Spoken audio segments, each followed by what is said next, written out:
My name is Kyle, Rabid Flea Builds Online. I attended Brick Rodeo last year. It was the first event that I have ever attended, and we had a much smaller scene than we have this year. So I have, me and a couple of other builders have expanded the scene that we brought and completed the rest of the series from Titanfall, all of the rest of the mechs that show in the game, as well as the other 3 that appeared in the first game. Yeah. Fantastic. So we'll start with the scene here then first. Take us through kind of the details and the battle that's happening. Yeah, so this is from one particular map in the multiplayer.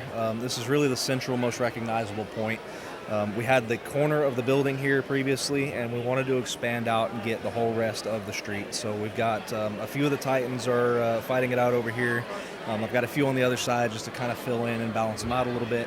I have multiple foot soldiers, some from the militia team, and then some other ones from the IMC, the quote-unquote bad guys. I have multiple pilots hidden throughout.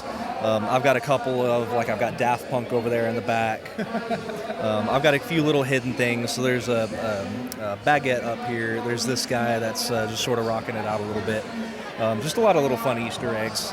Really tried to get this as accurate as we could in terms of the buildings here and the trees and whatnot. So, and I do want to shout out the other 2 builders on this. Noodle Bricks on Instagram helped a lot with the building, with designing the building. And a guy that I worked with is called Kingsman, designed this part of this facade of the building and a lot of the courtyard area inside. And then what about this big tower here? Yeah, so I designed the tower myself. A lot of the decals on there are stickers. Those came straight from the game. I have a guy that I know that was able to go into the files and dig out the images. He sent them to me, and I sized them to the parts, and I printed them myself. I have my own sticker machine and was able to get all those cut out. Yeah, and it's super cool. I love how that stands out there with those stickers and everything. The trees are also really nice. So what were the techniques there? Yeah, so the trees actually came from another guy called Brickbot Studio. I have never done trees in my life, but he had a model that he had shown me where he had a robot behind some cherry blossom, or in front of some cherry blossom trees. So I sent him a message, and he was kind enough to give me the studio file for it. Yeah. And one of the things that stands out here is the roadways too. So what were some of the techniques in there? Yeah, so the roads were really fun. I ended up doing those in about a week. So I knew that I wanted to get some more detail in rather than just plates on top. So the entirety of the road is built studs on the side with the exception of the arrows here. I don't remember where I've seen that technique online. I've seen it once before, and it was fun trying to just recreate that geometry. I didn't pull it off of any pictures or anything, but I know based on Tudor Corner how they were able to get a lot of plates in beside cheese wedges. I know they used the longer cheese wedges in that set. But I was able to get them in with some of the shorter ones. These front ones were especially difficult. The side ones look a lot better. They're a lot cleaner. The front roads were narrower, and when I had designed this, it was all designed in studio at first. So when I started building it, I realized that the arrow groups were not on grid originally. So I had to do a lot of funkiness with getting a lot more of these snot bricks in here. It ended up a bit more studded than I wanted to, but it worked out pretty well. And then we can move over to some more of the Titanfall mechs here. If you want to take us through a few of your favorites, I see the lights are really fantastic. So the lights actually were an afterthought, funny enough. I did this Ion here. I just had a lighting kit at home, and I did that one about 3 days before I came. And while I was here, I stopped by Bricks and Minifigs and was able to get a couple of their lighting kits. So I lit up, this is Legion Prime, he's new from this year, and I was able to light up the Strider over there in the back.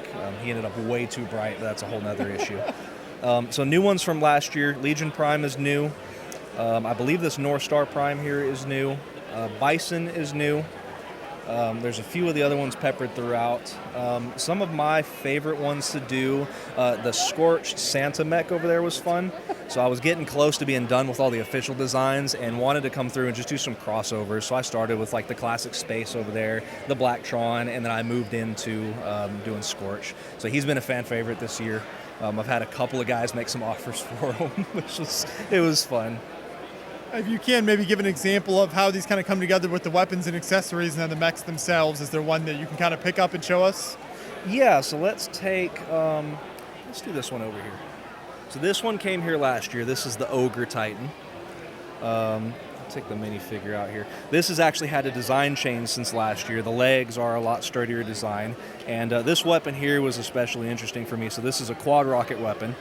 This is one of the largest weapons that I have done. It is very heavy, and this took multiple different sessions across multiple months to figure out how I wanted to assemble this.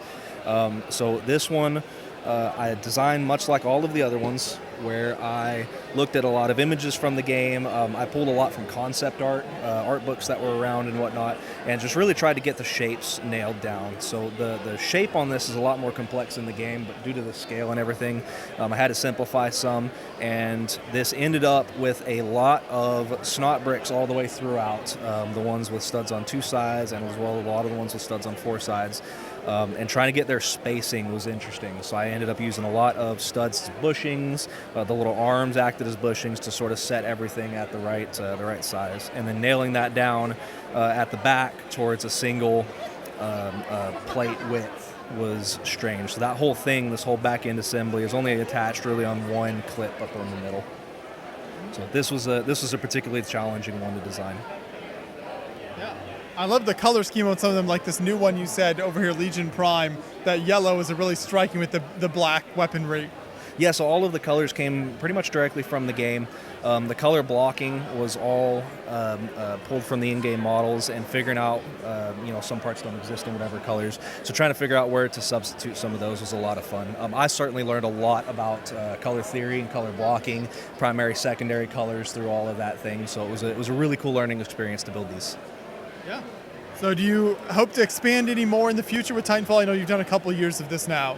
So we're debating about that right now. The next object for me, or a next objective for me, would be to make vignettes for many of these. They're not in context right now, so it's not as visually striking to see many of these. The building definitely helped with that some, and I hope to make a lot of smaller scenes for them in the future. We like to expand to a different map and make a somewhat smaller base than this map. That's sort of the plan for now. Well, this is a fantastic display, so great to see you back with more Titanfall builds here. Thank you. Yeah, absolutely. Thank you guys. Thanks for coming back.